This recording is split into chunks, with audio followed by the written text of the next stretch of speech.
جب دل دکھتے ہیں تو زبانیں خود ہی بند ہو جاتی ہیں۔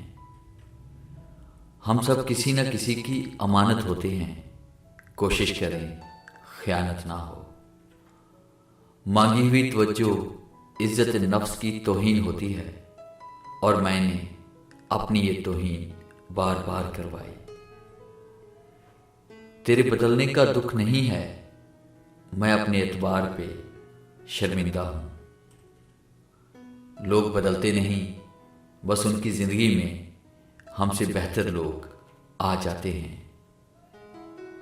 وہ جگہ چھوڑ دو جہاں تمہارے احساس اور تمہارے الفاظ کی قدر نہ ہو، چاہے وہ کسی کا دل ہو یا کسی کا گھر۔ اسے اپنا کوئی راز مت بتاؤ جس کا کوئی راز تمہارے پاس نہ ہو۔ اور پھر حقیقت تو یہ ہے کہ رشتہ چاہے 1 سال کا ہو یا 10 سال کا، ٹوٹنے پر آئے تو ایک لمحہ بھی نہیں لگتا۔ جب تک 2 دل ایک جیسے حسرت زدہ نہ ہوں، ایک جیسی محبت کبھی نہیں کر سکتے۔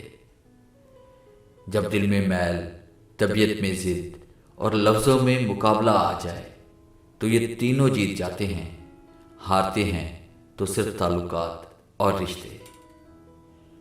زندگی کے کچھ مقامات پر لاپرواہ رہنا سیکھیں۔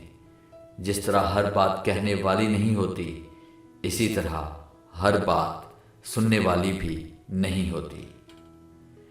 جہاں چھوٹوں کی زبانیں بڑی ہو جائیں، وہاں بڑوں کے رتبے ختم ہو جاتے ہیں۔ ہم اگر زبان کی پھیلائی ہوئی مصیبتوں کا جائزہ لیں تو معلوم ہوگا کہ خاموشی میں کتنی راحت ہے۔ کبھی کبھی دعا بہت جلد قبول ہو جاتی ہے، اور ہم شکر ادا کرنے کی بجائے کہتے ہیں کاش کچھ اور مانگ لیا ہوتا۔ پرندے جب کھاتے ہیں ان کا سر جھک جاتا ہے، اور جب پانی پیتے ہیں تو ان کی نگاہ آسمان پر اٹھ جاتی ہے۔ یہ عاجزی اور شکر گزاری کی خوبصورت مثال ہے۔ اللہ ہمیں عاجزی و شکر گزاری عطا فرمائے، آمین۔